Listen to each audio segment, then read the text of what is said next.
রাধে রাধে বন্ধুরা, তো আজকে একটা বিশেষ আপডেট নিয়ে কথা বলবো। যেমন আমরা দেখছি যারা ক্ষেত্রে দেখছি, যেমন নতুন হিরো হিরোইনের মুখ দেখে যেমন যারা একটা বিগ বাজেট মুভি হয়ে উঠেছে, যেটা ইয়াশরাজ বড় বাজেট, বড় ব্যানার, বড় প্রোডাকশন হাউস দুটো নতুন মুখ তুলে ধরেছে, তেমনই আমাদের টলিউড ইন্ডাস্ট্রিতেও একটা নতুন হিরো লঞ্চ হতে চলেছে। তার নাম হচ্ছে প্রসেনজিৎ চ্যাটার্জি। তো কে এই প্রসেনজিৎ?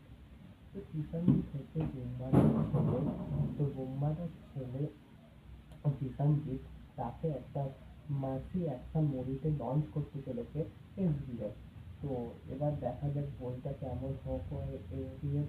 তো কিছুটা একটা ভাবছে নতুন হিরোকে লঞ্চ করার কথা, তো ভাবছে এসবিএফ নতুন হিরোকে তুলে ধরুক, এমন হিরো আমাদের ইন্ডাস্ট্রিতে দরকার। যেমন এসবিএফ এর হাত ধরে কি দেব এসেছিল, এসবিএফ এর হাত ধরে পার্টি মুভি করে কি একটা নিউ স্টারডাম ক্রিয়েট করেছিল, তেমন ভাবে এসবিএফ এর আরো হিরো লঞ্চ করা উচিত। যেমন কি দেব, অঙ্কুশ, এরপর আমরা আর কোনো হিরোই পাইনি। তো কাউকে লঞ্চ করলে তাকে একটা বই করিয়ে ছেড়ে দেওয়া উচিত না, তার সাথে তাকে পরপর বই করানো উচিত।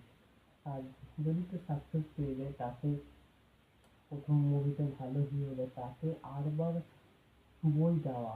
তো ভালো ভালো চুজ, তাহলেই সে সুপারস্টার বা স্টার হতে পারবে, ইন্ডাস্ট্রিতে থাকতে পারবে। তো এখানে শোনা যাচ্ছে বুম্বাদারও একটা ক্যামিও থাকতে পারে, দেখা যাক। এটা নিয়ে তো আমি খুব এক্সাইটেড, এক্সপ্রেসে অনেকবার বলেছি নতুন হিরোকে লঞ্চ করা নিয়ে, দেখা যাক কতটা কী হয়। তো বন্ধুরা, এতটাই। ভিডিওটা যদি ভালো লেগে থাকে লাইক এবং শেয়ার করে দেবেন। যদি চ্যানেল নতুন হয়ে থাকে চ্যানেলটা সাবস্ক্রাইব করে দেবেন, এমনই আপডেট পাওয়ার জন্য। দেখা হবে নেক্সট ভিডিওতে।